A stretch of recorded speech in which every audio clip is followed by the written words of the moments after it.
Hey friends, welcome back to the channel. If you are new here, my name is Paul, and this show I like to go over things that I'm curious about and things that I've looked into, I like to share.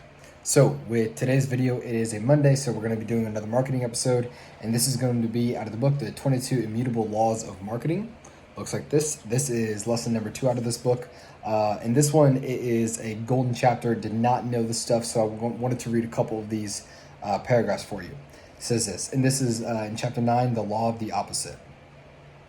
Says this: if you want to establish a firm foothold on the second rung of the ladder, study the firm above you. What is it? Where is it strong, and how do you turn that strength into a weakness? And so, just real quick, in relation to this, he was talking about, hey, you got to know this for pretty much every industry. There's going to be two main leaders, and if you're going to fight for that top spot, you have to know what the number one person's doing. So before you go for number one, you have to go for being number two. And so that's what this is in perspective of. And then it says this: when you look at your customers in a given product category, there seems to be two kinds of people. There are those who want to buy from the leader, and there are those who don't want to buy from the leader. A potential number two has appeal to the latter group. In other words, by positioning yourself against the leader, you take business away from all the other alternatives to number one. If the old people drink Coke and young people drink Pepsi, there's nobody left to drink Royal Crown Cola. Yet too many potential number two brands try to emulate the leader. This is usually an error. You must present yourself as an alternative.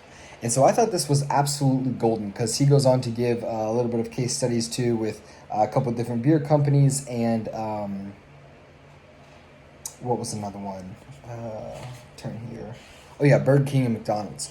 And so this was really, really interesting for me is, okay, if in general, there's going to be two main competitors. He said there can be up to 7, which that's what the ladder is. There's 7 rungs, but there's really 2 main ones. And so if you're going to shoot to be number 2 before you can be number 1, he said it's most effective to do the opposite and to attack the number 1 spot with where they're weak. So using their weakness as your strength. So you're kind of just comparing with them and showing yourself to be an alternative. So I don't know what industry you are currently in, but use that law from this book right here.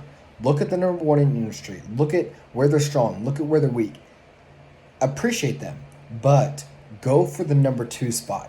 And if you could establish that number 2 spot, like what he said, if you take that number 2 spot, just like what he was talking about with the Coke, if the old people drink Coke, the young people drink Pepsi, well then who's left to drink anything else? And so if you can establish yourself and your brand as the alternative to what number 1 does, maybe, just maybe, you may end up taking the number 1 spot over. But you have to do it, according to him, it's one of these laws, you have to do it in comparison to number 1 and what number 1 is good and weak at. So anyways, with that being said, let me know if this was helpful. I thought that was a really insightful one. That's actually probably one of my favorite marketing lessons out of all the marketing episodes that we've done so far. That's probably one of my favorite ones. I'm looking forward to, I have 13 more here to go, 13 more laws in this book, and I'll be doing another one next Monday.